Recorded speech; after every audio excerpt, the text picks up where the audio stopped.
I'm kind of bothered. It's kind of hard to sleep at night knowing that that many children are missing after this Katrina situation. And, I know people say, well, here comes those conspiracies, but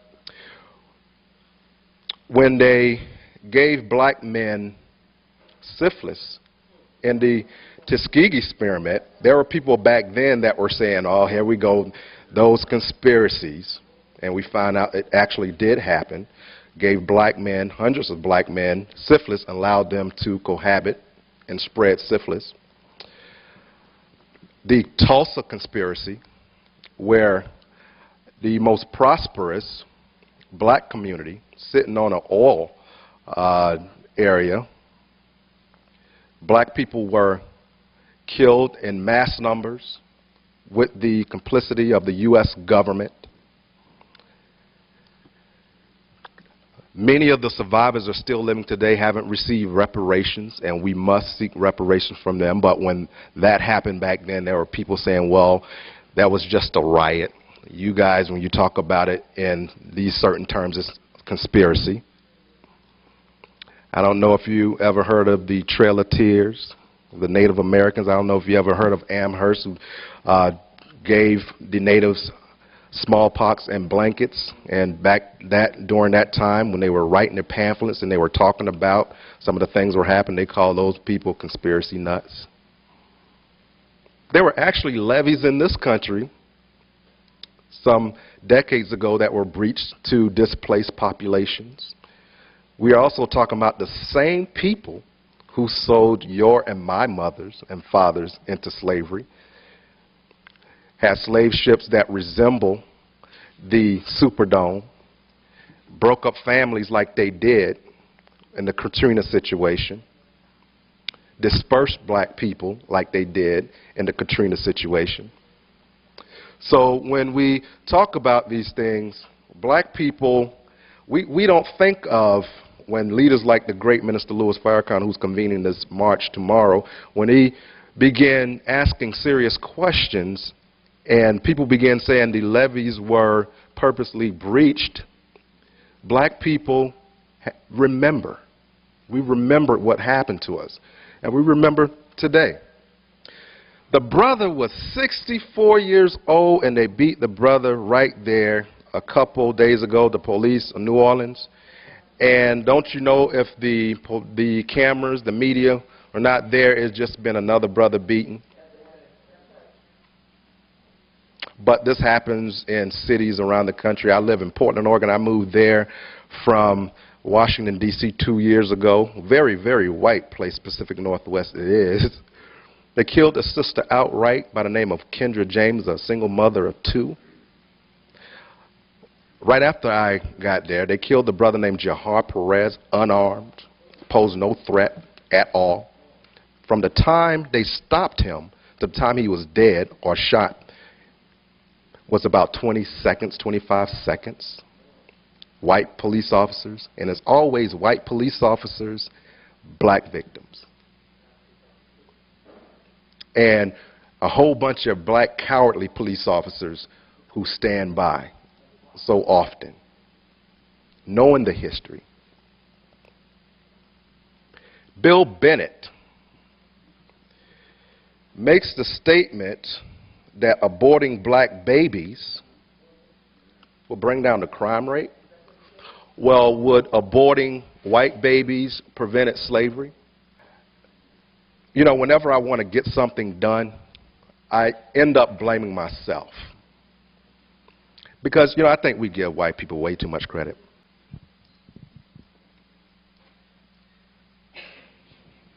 I always greet. Can you hear me all right?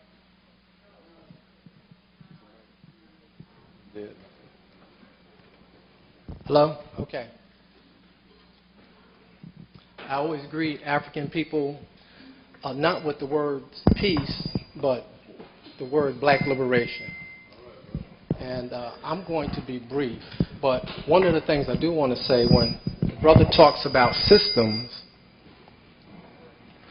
the definition of system is all the parts work together cohesively to achieve a certain goal. And a system is development, step by step and stage by stage. We do need to create a system for ourselves. Sometimes we have thought about creating a system within a system, but I think it's very important to create a parallel to this system. What I have come to over the course of time, I want to mention I've written about 5 books. The first book was entitled Black Guerrilla Warfare in America, A People's Manual and Manifesto on Resistance and Survival. The other books include Subtle Suicide, a book on food, health, and you. The newest book is entitled The Last Book, and this features the last black man standing. And I want you to think about, here's a man who's looking back on history, how we look back on Garvey, Elijah Muhammad. The last black man standing is looking back, and he asked this question: what happened to my race of people? How and why were we exterminated? He goes on to then lay out the things that happened under what I call white world terror domination, or white world domination by terror. So he lays out their side, but he also lays out our subtle suicide. And I have a new book that was just published, and it's entitled A Secret Letter Smuggled Out of America to the Chairman of North Korea. And the purpose of this book is to explain that we need an external ally outside of the shores of this country. And we need an external ally that has supreme power and nuclear capability. Because no matter what we do in the context of this system, they will come to us and try to destroy it. And the history is replete with that. So we need a system, but we also need an external ally that can put heat on the people that are trying to kill us. Now, I want to be very clear about this. We are in the process of being exterminated. We are in the process right now. And not only are they trying to exterminate us in all the different areas of life activity, but we are helping them with what we do. So basically what it comes down to is that each and every one of you is a system. There are many aspects to each one of you. You are a psychological system. You have a cultural system, an economic system. And in my book I explain in depth what I mean by these different systems. And essentially what it comes down to is that everything you do, every thought that you conceive of, it either supports white world terror domination, or it is a diversion from our liberation, or you're engaged in some form of subtle suicide. The best resource we have is our time. And we must use our time in the most expeditious way possible, because their system is not stopping. While we're here talking, we still have the images on television. And let me mention this. Every single time you see a black woman on television representing a family without a man in that picture, that means that the white people have just killed about 350 black men. This is unacceptable to have these sisters on television in commercials because they want to make some money, and they do not have a black man in that picture. That should be telling us something. So this is not a game, and I don't want to take much more time, but they are not playing with us. And either we are on the track for our liberation, or extermination will be their solution for us. Now, the last thing I want to say, I've got to squeeze this in. I use 3 words that are very important. relate, relevant, and relative. Whatever you do, you have to measure it. You say, how does it relate to freedom and liberation? How is this relevant to our freedom and our liberation? So buying $8,000 rims is not relevant to our freedom and our liberation. So relate, relative, and relevant. So everything has to be relevant and measured against the step in the process toward our freedom and our liberation. If it's not in that direction, then we're on a subtle suicide course. I'm going to try to hurry this up. Free the land, y'all. Free the land. Revolutionary greetings to you all. I love this. I love being here. I love experiencing this with y'all. I like to see all these young faces in the audience. I want to say revolutionary greetings and warm salutations to all of you. I'm particularly thankful to have a chance to share this platform with this accomplished panel. When I say accomplished, I'm not just talking about people with a lot of titles. I'm talking about people who've done a lot of work and a lot of study. Both of those things are necessary. In a word, in a couple of words, our problems are the same ones that we had when we were snatched off the coast of Africa. They have never changed. Our problem is that we are colonized and we are captured. And then once again, we are captured and we are colonized. We are a nation of people, in effect, a people, a civilization of people whose self-determination has been taken from them. We have been robbed. And if we look at the situation which exists today, the only difference between Robert Davis and you here in this room is that you were here and he was there, right? The brother who was beaten up in Louisiana. I live in Jackson, Mississippi. We're 2 hours away from the Gulf Coast. And the only reason that we weren't treated the way that the brothers and sisters in New Orleans were is because the hurricane hit them and it dissipated to some extent before it got to us. Now that's something that we need to get a real sense of in terms of who we are, what our identity is.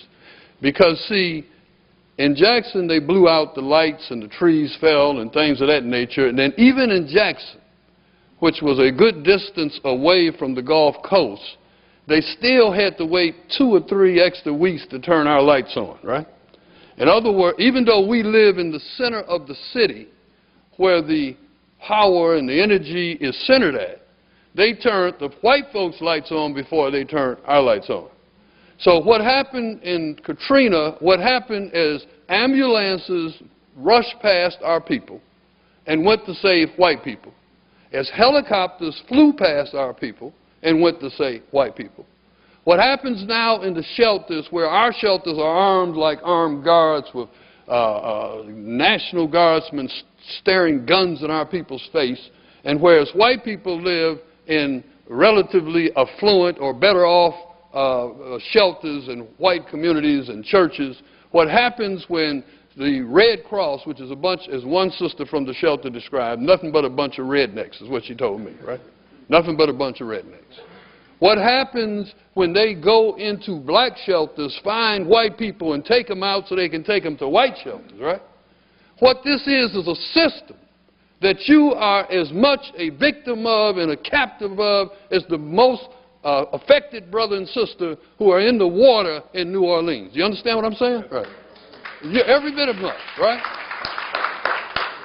The only difference is that the hurricane hit them before it hit you, right? And if a tornado rushes through Washington, D.C., or whatever kind of so-called national disasters you have here, right? You're going to be treated worse than other folks when they come for so-called rescue, recovery.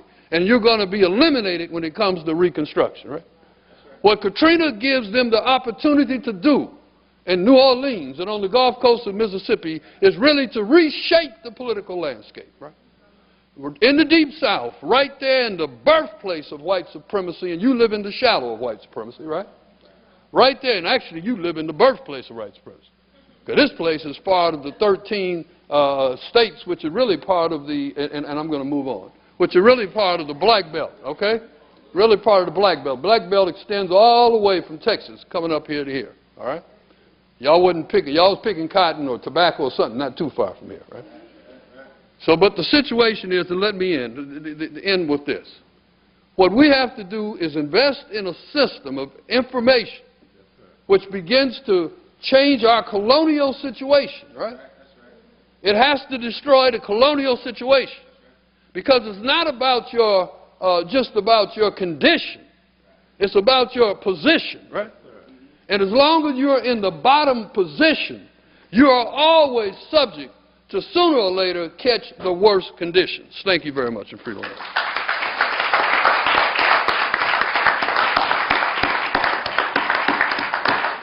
Thank you, Brother Attorney Chokwe Lumumba. And thank you very much for those words of advice on the kind of system that we need. And that is the kind of system that we intend to build.